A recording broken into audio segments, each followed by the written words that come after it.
மக்களுக்கு நல்லது பண்றதுக்கு அரசியலுக்கு வாங்கடா, கொள்ளை அடிக்கிறது கொலை பண்றதுக்கு அரசியலுக்கு. 8+8 திமுகவுக்கு போட்டு ஓட்டு யாரு சொல்லிக்கிறா?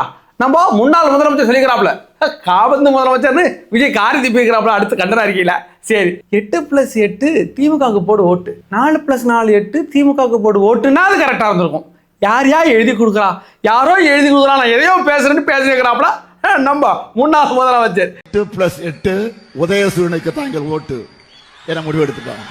அதாவது கடந்த இந்த தேர்தல் அறிவித்ததுக்கு பிறகே பல இடங்கள்ல தாவேக தொண்டர்கள் தாக்கப்படுறத பார்க்கிறோம். இப்பெல்லாம் என்னன்னா நேரடியாக அந்த வேட்பாளரையே குறி வச்சு தாக்குறது. அதற்கு பிறகு கோலம் போடல, என்னடா பிரச்சனை உங்களிடையே?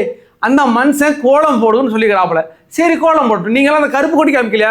டீலிமிட்டேஷனுக்கு கருப்பு கொடி காட்டினீங்களா? அது என்னடா லாஜிக் இருக்கு? அதே மாதிரி ஒரு ஆதரவு கோலமா எங்களுக்கு கோலம் போடுகின்றப்பல அந்த கோலத்தில் தண்ணி ஊற்றி அடிக்கிறேன்ப்பா. யாரு? மாநகராட்சியில். என்ன பயம்? விசிலுக்கு பயம், கோலத்துக்கு பயம், எல்லாத்துக்கும் பயமா இருக்கவங்க. அப்படி என்னென்ன அட்டுழியம் பண்ணிட்டு இருக்காங்க, விஜய்க்கு எதிராக யார் யாரெல்லாம் இறக்கிட்டு இருக்காங்க அப்படிங்கிறது டீட்டெயிலாக பார்க்க போறோம். வாங்க வீடியோக்குள்ள போலாம். நான் உங்கள் யங் தாத்தா.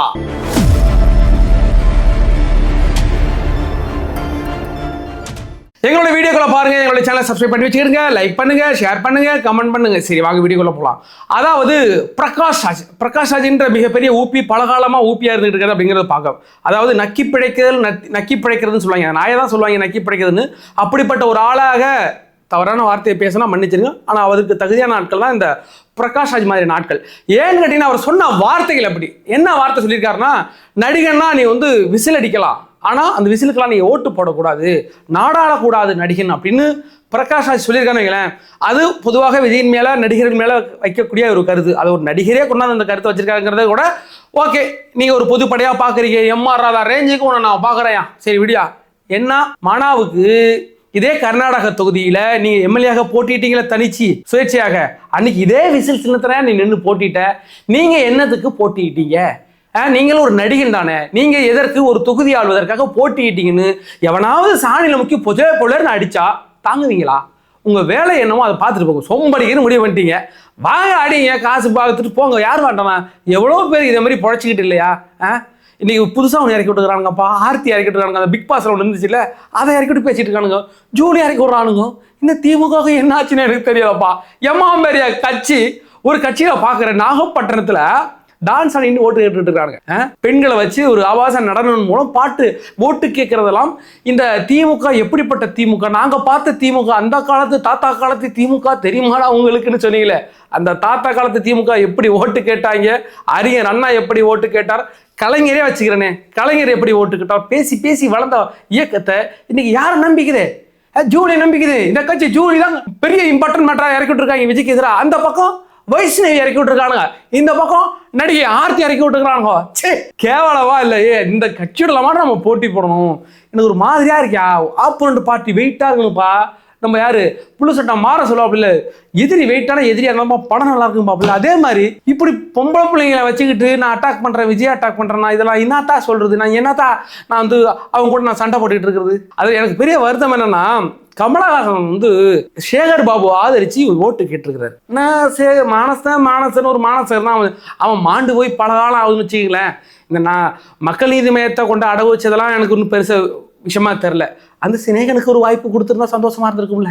அந்த ஆளு என்னென்ன பேச்சு பேசினாப்பல, தான் பொண்ணுக்கு 2 பொண்ணுக்கு காதல் கவிதை, எவனாச்சும் காதல் கவிதைன்னு பேர் வைப்பானா? அன்னைக்கே நான் கட்சி விட்டு வெளில இருக்க கூடாதா?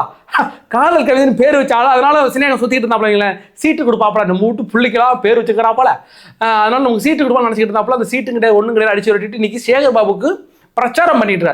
அதில் நீ பிரச்சாரம் பண்றதெல்லாம் கூட எனக்கு எதுவும் பிரச்சனை கிடையாது, நீங்க பண்ணிட்டு போக. ஆனா ராஜராஜ சோழனை விட அதிக கோயில்களுக்கு குடமுழுக்கு செய்தவர் நம்ம சேகர் பாபு அப்படின்னு சொல்லிக்கிறாரு. இந்த ஆளு திருடி தின்னுட்டு ஊரெல்லாம் கோயில் காசு அடிச்சு உலையில போட்டுட்டு இருக்கான்னு ஊர் ஃபுல்லாக கம்ப்ளைண்ட் வந்துட்டு இருக்கு. இந்த ஆளை அடிச்சு விரட்டுங்கிறாங்க.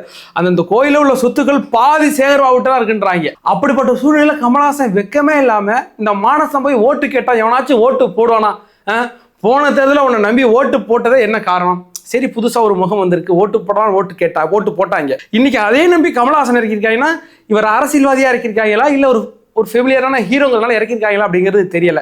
கமலஹாசன்லாம் ஓட்டு கேட்டு ஓட்டு போடுற அளவுக்கு தமிழ்நாடு அளவு அந்த அளவுக்கு முட்டாள ஆகலை அப்படிங்கிறது புரிஞ்சுக்கலாம். போன தேர்தலில் ஓட்டு போட்டாங்க, மாற்றம் வரணும் ஓட்டு போட்டாங்க. இந்த வாட்டி மடப்பயலன்னு கேட்டு அசி திட்டி போட போறாங்க. அதனால அதெல்லாம் விட்டுட்டு வந்திருக்க. அதற்கு பிறகு தாவேக்காவுடைய கோலத்தை அழிக்கிறாங்க. இதனடா புது ஒரு பொம்பளை பிள்ளை கோலம் போட்டிருக்கியா? பொம்பளை பிள்ளை கோலம் போடுறதெல்லாம் அடிக்கிற அளவுக்கு நீங்க போயிட்டீங்க. அது ஏதோ பொம்பளை போட்டு போகுது. அதை போய் தண்ணி ஊற்றி அடிச்சிட்டு இருக்கா. யாரு? மாநகராட்சி அடிக்குது. மாநகராட்சியில் ஆளுது அடிக்குது. அந்த அம்மா சொல்லுது, என் விட்டு முன்னாடி உள்ள கோலத்தை அழிச்சு விட்டு தமிழ்நாடு முழுக்க தான் பொம்பளைங்க கோலம் போட்டுட்டு இருக்கனால அழிக்க முடியுமான்னு கேட்குது. அதெல்லாம் தெரியாது. எங்களுக்கு கொடுத்துருக்க டாஸ்க்கு பிக் பாஸ் டாஸ்க் மாதிரி கொடுத்துக்கிறானுங்க. இன்னைக்கு போய் 4 விட்டு கோலத்தை அழிச்சிட்டு வரான்னு தண்ணி ஊற்றி இருக்கிறானுங்க.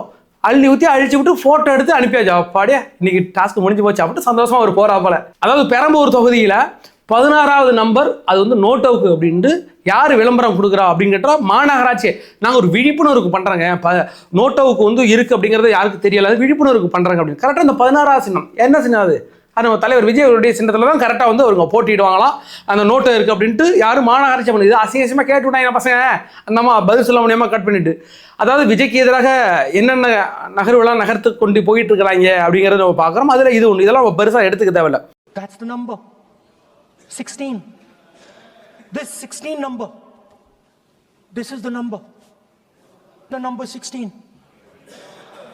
Everything is in the number 16. அதுபோக தமிழ்நாடு முழுக்க பல தாவேக்கா தோழர்கள் தாக்கப்பட்டு கொண்டிருக்கிறார்கள். அன்னைக்கு யாரு நம்ம திருச்சி கிழக்குல ஒரு ஆளு ஒன்று அடிக்கிறாப்புல. லேடிஸ் போய் ஓட்டு கேட்கலாம் அடிக்கிறாப்புல. பெண்களை அடித்தால் சந்தோஷப்படுவதை நான் வந்து இப்பதான் முறையா பாக்குறேன். தமிழகத்துல இதெல்லாம் புதுசியா? சத்தியமா சொல்றேன். ஒரு பொம்பளை பிள்ளைய ஏதாச்சும் தப்பா பேசிவிட்டாங்க எல்லாம் பொங்கிடும். மொத்த தமிழகம் பொங்கிடும். நான் ஏற்கனவே சொல்லியிருந்தேன்ல, ஒரு பொம்பளை பிள்ளை என்ன வெயிட்டா போட்டுருக்கீங்க, கொஞ்சம் வெயிட்டா இருக்கிறீங்கன்னு ஒரு ஹீரோயினை பார்த்து கேட்டுவிட்டா ஒரு ரிப்போர்ட்டர். ஒட்டுமொத்த தமிழகம் கொதித்து இருந்துச்சு. அன்னைக்கு சந்தோஷப்பட்டவன். ஆனா இன்னைக்கு ஒரு பெண்ணை விலை மாதிரின்ற முறையில பேசலாம். அதை வந்து இப்போ வந்து திருச்சி கிழக்குல ஒரு 5-6 பெண்கள் போய் ஓட்டு கேட்கறாங்க. திருச்சி கிழக்குல விஜய் நிற்கிறாருல ஓட்டு கேட்கறாங்க. அது ஒரு ஐயர் விட்டு ஆளு விட்டு அடிக்கிறாரு. அதை ரசிச்சு சிரிச்சு சாட்டை துரைமுருகன், அதற்கு பிறகு இடும்பவனம் கார்த்தி, திமுக மிகப்பெரிய ஆட்கள், அவங்கெல்லாம் வந்து திருச்சி கிழக்கிலேயே ஒரு மானசன் இருக்கிறான். திருச்சி கிழக்கிலேயே ஒரு ரோசம் உள்ள இருக்கிறான். இந்த தற்கொலை கூட்டத்தை அடிச்சு விரட்டுறான். ஒரு பெண்களை அடிச்சு விரட்டுவதை, பெண்களை கட்டை விட்டு அடிச்சு விரட்டுறான் அந்த ஆளு. அதை ரசிச்சு போடுற அளவுக்கு உங்களுடைய மனப்பான்மை எப்படி போயிட்டு? அப்ப விஜய் என்ற ஒரு நபர் உங்களுடைய மனநிலையை சிதைத்து விட்டாரா? விஜய் என்ற ஒருவர் உங்கள் அந்த ஒருநிலைப்பாட்டை சிதைச்சிட்டாரு. நீங்க தடமுரண்டு போயிட்டு இருக்கீங்கிறத என்னால் கண்கூட பார்க்க முடியுது. நாம் தமிழர் கட்சி என்ற கட்சி எப்படிப்பட்ட கட்சி என்பது எனக்கு மிக நன்றாக தெரியும். அப்படிப்பட்ட கட்சியில உள்ள 2ஆம் கட்ட தலைவர்கள் பெண்களை தாக்குவதையும் பெண்கள் தரக்குறவா பேசுறதையும் சந்தோஷமா இது சிறப்பு, இது நல்லா பண்றாங்க. ஏற்கனவே பொன்ராஜுக்கு இந்த சாட்டை இருக்கிறவன் அயோக்கியப்பா அந்த சாட்டை துரைமுருகன் எப்படி முட்டு கொடுத்து பேசினார்கிறதை பார்த்தோம். ஆமா, அவர் சொன்னது சரிதாங்க. அந்த பெண்கள் அப்படின்ற வார்த்தையை அவர் சொன்னார். அப்படிப்பட்ட சாட்டை துரைமுருகன் போன்ற ஆட்கள்லாம் இன்னைக்கு தமிழகம் முழுக்க உள்ள பெண்கள் தாக்கப்படுவது, தாவேக்கா பெண்களை தாக்கப்படுவதை ரொம்ப ஜாலியா ரசிச்சு பாக்குறீங்கல்ல. 2026 எனக்கு ஒன்னே ஒன்று மட்டும் சொல்லிவிட்டேன். உங்கள்கிட்ட சொல்லிட்டு இருக்கிறேன். இந்த நாம் தமிழர் கட்சி 2% தாண்டவே கூடாது. சீமான் தோக்கணும். இனிமே அந்த நாம் தமிழர் கட்சியே இருக்கக்கூடாதியா. ஒரு ஆள் உள்ள போனாலும் பிரச்சனை. அது நமக்கு இருக்கு. அந்த ஆளை காலி பண்ணி ஆகணும். நாம் தமிழர் கட்சிங்கிறது 2026 பேருக்கு அவங்க இருந்தாங்கிற தடையமே இருக்கக்கூடாது. இவங்கள மாதிரி ஆட்களும் புல்லுருவிகள் எடுத்து வீசிடணும். பெண்களை தாக்குவதை கொண்டாடும் ஒரு சமூகம் அழுக்கு சமூகமாக தான் இருக்கும். என்னுடைய எத்தனையோ இடங்கள்ல இதே திமுக பெண்களை நம்ம கட்சி சார்ந்தவர்களே போயிட்டு திட்டுவாங்க, வைஷ்ணவி திட்டுவாங்க. அதெல்லாம் வந்து நான் அது வந்து என்கரேஜ் பண்ணவே மாட்டேன். அது பொம்பளை பிள்ளையா, அதை போயிட்டு கெட்ட வார்த்தையில் திட்டிடக்கூடாது ஏன்னு தான் நான் சொன்னேன். ஆனால் இப்போ தாவேக்கால உள்ள பெண்களை அடிக்கிறாங்க, அதை ஒருத்தர் என்ஜாய் பண்ணுறேன்னா நான் எப்படி நான் டோலரேட் பண்ண முடியும்? அடுத்ததாக திமுகவுடைய வேட்பாளரை எங்கே போனாலும் சாணியை வந்து ரெடியாக வச்சுக்கிறாங்க. நான் ஏற்கனவே சொன்ன ஒரு வழிச்சு முட்டு தூணு மூஞ்சில் துப்பாத குறையா வெடிச்சிட்டு இருக்காங்க. அதில் முதல் ஆள் யாருன்னு கேட்டால் திருச்சி கிழக்கில் இனிக்கோ இதயராஜ் அப்படின்ற ஒரு ஆள் ஏற்கனவே சொன்னார். விஜயை வந்து எங்கூட வந்து போட்டி போட சொல்லு, பெரம்பூரை கேன்சல் பண்ணிட்டு வந்து போட்டி போட சொல்லுங்கன்னு ரொம்ப கெத்தாக பேசினா. அப்படில உள்ளே போகிறாங்க, அசிங்கசிவா கேட்குறாங்க. அவரை இது ரொம்ப நாள் கழிச்சு பார்க்குறேன் தலைவரை, ரொம்ப நாள் கழிச்சு பார்க்குறேன் தலைவரை அப்படின்ட்டு அசிங்கப்படுத்தி விரட்டுறாங்க. 5 வருஷமா ஆட்சியில் இருந்திருக்கீங்க, இன்ன வரைக்கும் ஏரியாக்குள்ள வந்ததே கிடையாது. இப்பதான் வரீங்க. ஏன்னா எங்க ஏரியாவுக்கு எதுவுமே பண்ணதும் கிடையாது, எதுவுமே பண்ணது கிடையாது, சும்மாவே வந்துட்டு போறீங்க. அதுக்கு பிறகு திருச்சுடி நினைக்கிறேன் நம்மளுடைய golden south government Thangam Thennarasu அவர்களை அதே மாதிரி அசிங்கசியமா கேட்டு வரட்டாங்க. அதுக்கு பிறகு ஆர்கே நகர்ல ஒரு ஆளை விட்டு வரட்டாங்க.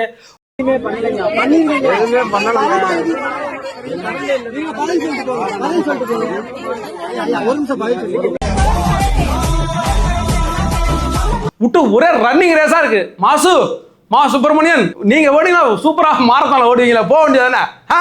அப்படியாக இன்னைக்கு தமிழகம் முழுக்க நான் ஏற்கனவே சொல்லி இந்த ஆன்டி இன்கமன்சி நிறையா இருக்கு. இவங்க ஓட்டு கேட்டு போகும்போது தான் செருப்படி வாங்கும் போது இவங்களுக்கு புத்தி வரும். நம்ம எங்கேயோ ஒரு 5 வருஷம் உட்காந்துட்டு நல்லா ஜாலியாக இருந்துவிட்டு எங்கே போய் கேட்கும் போது உன்னால் பதில் சொல்ல முடியாது.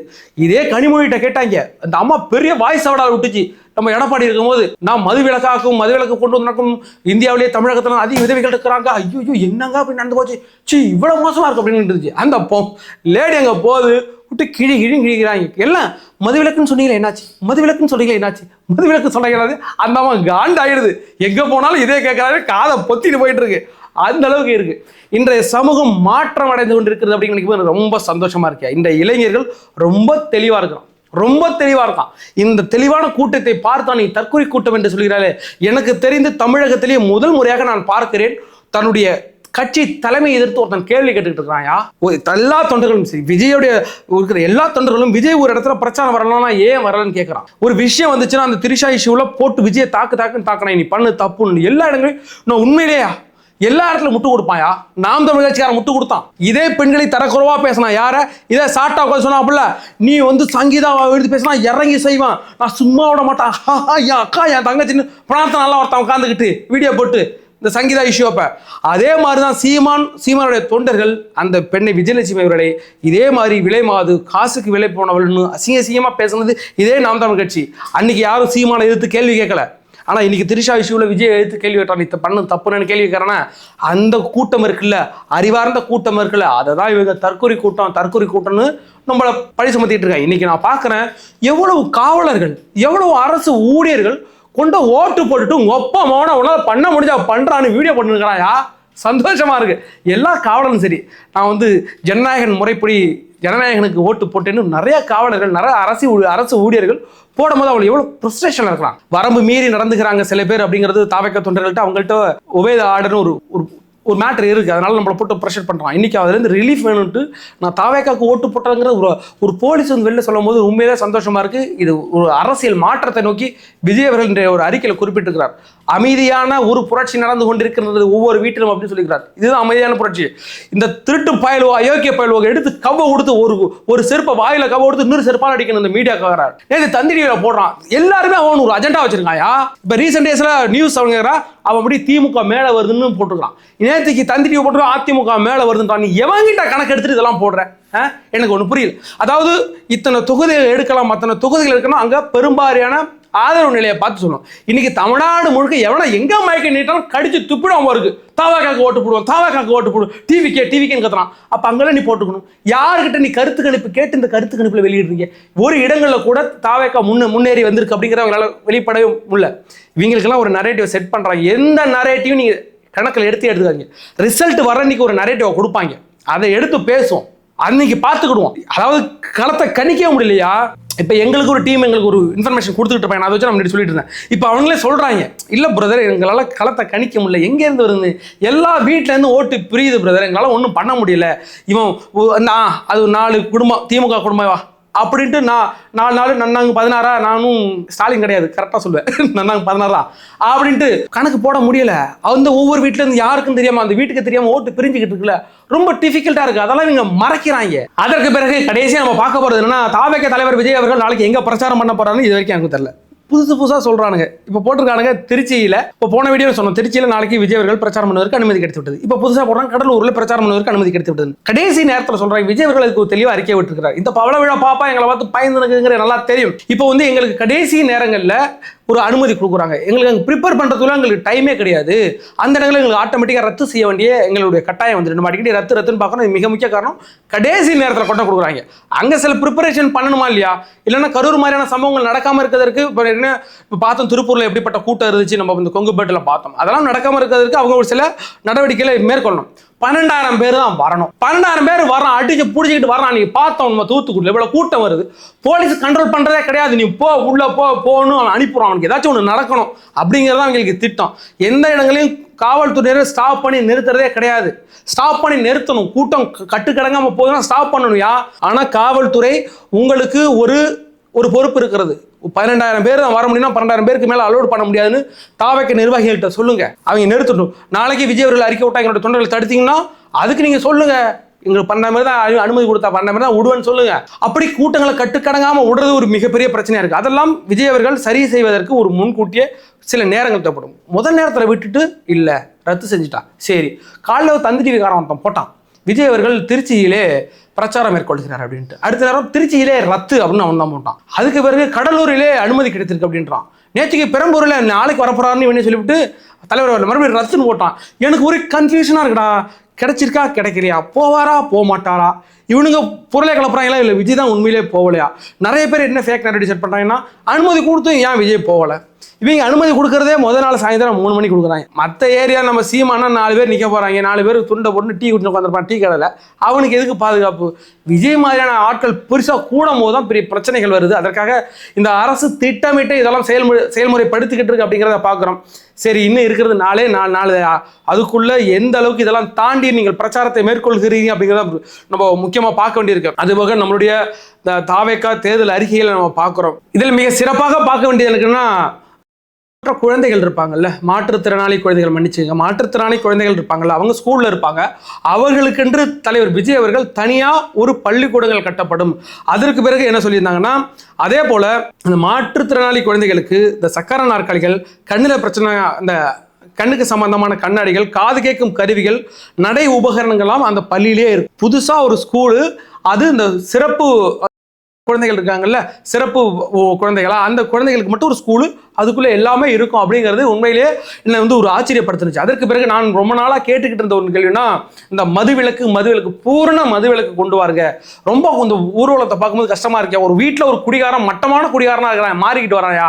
இந்த அரசு அவர்களை நல்லா ஊற்றி கொடுத்தா நல்லா வளர்த்து வச்சிருக்கு. அவனும் குடி போதையில் நிறைய பிரச்சனைகள் பண்ணிட்டு இருக்காங்கிறத கண்கூட பார்க்கும்போது எனக்கு ஒரு மன அழுத்தம் வந்துச்சு. இதை தலைவர் விஜய் அவர்கள் கொடுத்தே ஆகணும்னு. ஆனால் தலைவர் விஜய் அவர்கள் அப்படி கொடுக்காமல், நான் அதை சீர்படுத்துவேன், மது கடைகளை குறைப்பேன், அதுக்கு ஒரு பள்ளிகள், கோயில்களுக்கு பக்கத்தில் உள்ள மது கடைகளை அகற்றி ஒரு நடைமுறைப்படுத்துவேன் அப்படின்னு சொல்லியிருக்காரு. பரவாயில்ல, அதனாலும் பண்ணு. இத்தனை அரசுகள் இருந்து எதுவும் பண்ணல, நீங்க வந்தாவது அதெல்லாம் சிறப்பா பண்ணி குறைச்சி கூடி சீக்கிரம் அதை காலி பண்ணிட்டீங்கன்னா, உங்களுக்கு இந்த தமிழ்நாட்டு பெண்கள், தகப்பனை இழந்த குழந்தைகள் இருக்குல்ல, எங்க அப்பா ஒரு பொண்ணு ஒன்று சொல்லி அழும்போது, உங்க எல்லாருக்கும் அப்பா இருக்கு, எனக்கு அப்பா இல்லை அப்படின்ட்டு எப்படியாவது இந்த போதையை நிப்பாட்டிடுங்கன்னு தாவேகா வேட்பாளர்கிட்ட சொல்லி அழுவும் போது உண்மையிலேயே மனசை ஒரு நெருடல் வந்துட்டு.